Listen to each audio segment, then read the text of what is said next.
Hello, welcome to So Dramatic, where we're bringing fantastic ideas to life. Today, I'm going to show you how to make two of my favorite folded flowers. These can be used as accents on anything from doll dresses straight up to real dresses, cloaks, and maybe just an accent on a picture frame to make some quilted piece that you're hanging on the wall lovely. I'm going to show you my favorites, the sweet pea and the cathedral bell. To begin with, I start with a circle, and sometimes I have to do experimentation to figure out whether the circle is really big enough or if I want to make it smaller or really, really large. So both of them start with a circle, two sides together, turn it out, and then there's usually a little piece right here where you pull it through. That's to preserve the purity of the circle, more or less. You can see where there's some like little edges that aren't exactly circular. Nonetheless, you get more or less a circle with every one of these. And what you do is you either stitch the opening closed, or you can do what I did, which was put a little bit of fusible web in here and then hit it with the iron, and you make sure that this is either on the back that's going to be stitched to the final product or is inside the flower so that it can't be seen. All right, so this is just about how you fold one of these and then hand stitch it. I'm using this kind of thread, and this is a tapestry thread. It's extra strong. It is an upholstery thread, so this stuff, it's incredibly, incredibly strong. You can't break it. You can use this for sashiko and tying up for tie-dyeing, because you're going to cut your fingers before you break this thread you pull. And that's what we need. We need something that's going to do the job. You'll also need a pair of snips to snip your ends.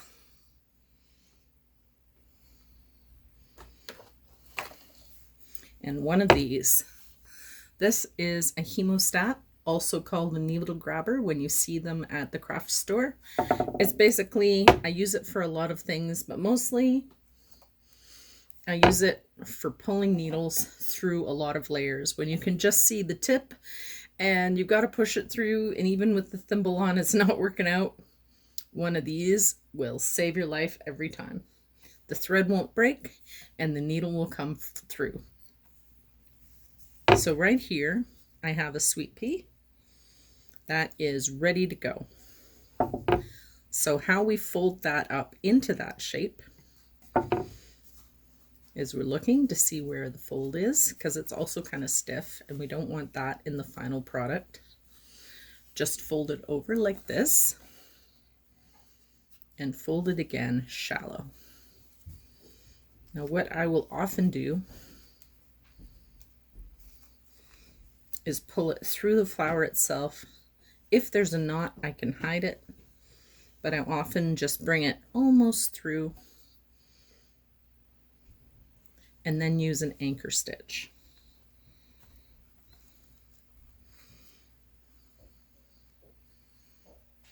So we go through and through again.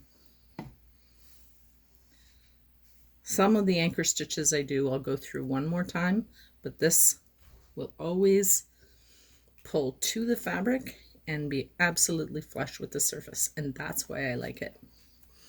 Now it's easy to do the mistake of going up here, but it doesn't really give you the sweet pea shape that we're looking for. So I use a wide gather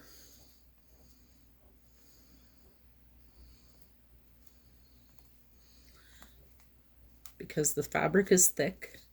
If the fabrics are thinner, then you can use a thinner gather.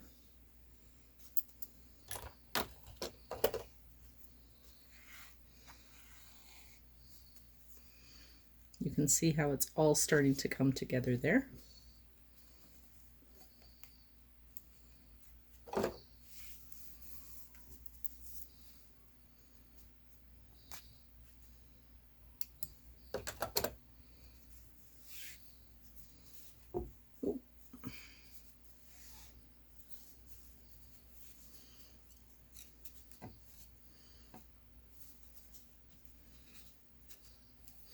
And we squinch it up tight, and then I will usually go back just enough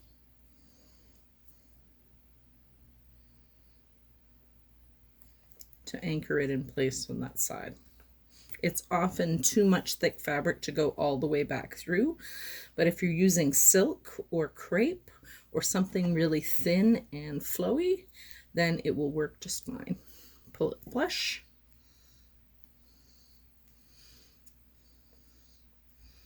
And then back through to the reverse side, and I'll sometimes put it, or you can even go on the inside. This is the back side, so it doesn't matter as much. And snip it off. And there we go. And you can fluff it up with your fingers like that. And you have a beautiful sweet pea blossom. You can adjust where the folds exactly of your curve is to show more of the inside or less as you choose. You can use either side of it. I like putting the yellows and the oranges on the inside and the darker colors on the outside, just because I find it visually pleasing. And if you want your sweet pea to go the other way, of course, you can always fold it in the opposite direction. All right, now I'm going to make the cathedral bell, and I'm going to do it twice so you can really see what's happening. We're going to fold this in half, and in half again. You can finger press to note where the end is.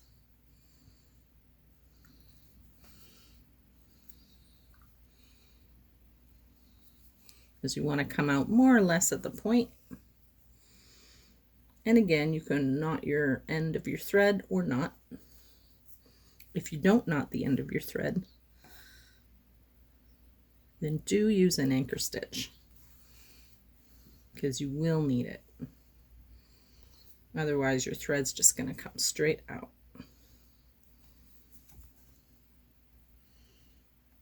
Okay. A lot of times I will use a slip stitch.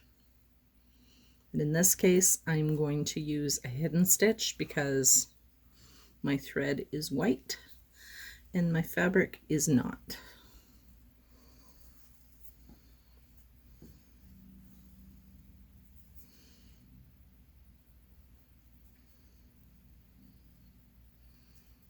Oops.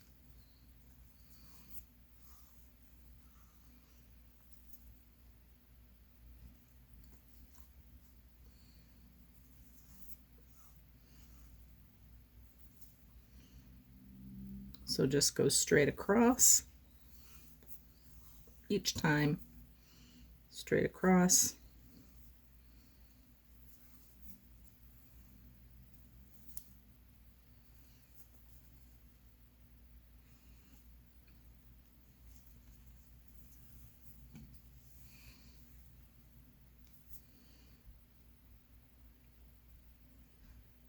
And last time. Just give it a little tug to hide any ends. All right, see that? Now, I'm going to fold the whole thing inward like this. I want you to come across. I usually do 3 stitches here, or you can do 1 depending on your desires. You can also put a bead right here if you want to.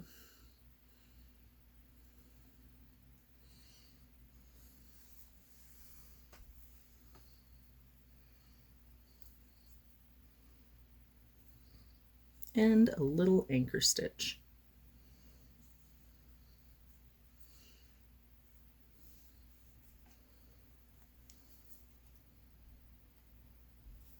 And to the back.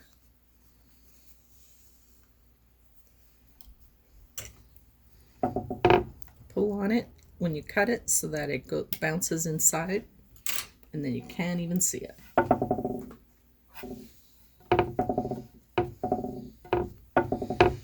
And now, to make the cathedral bell really work, we're just going to fold that piece down and fold it down. And there you have your cathedral bell.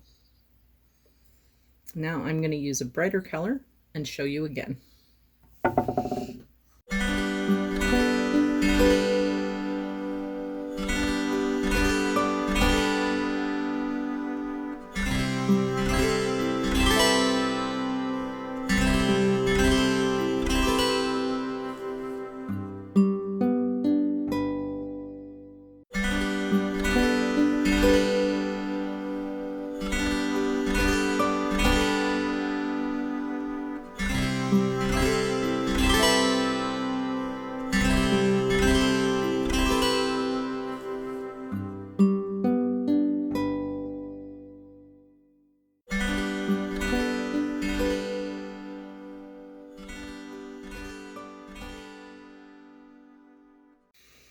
There you have it.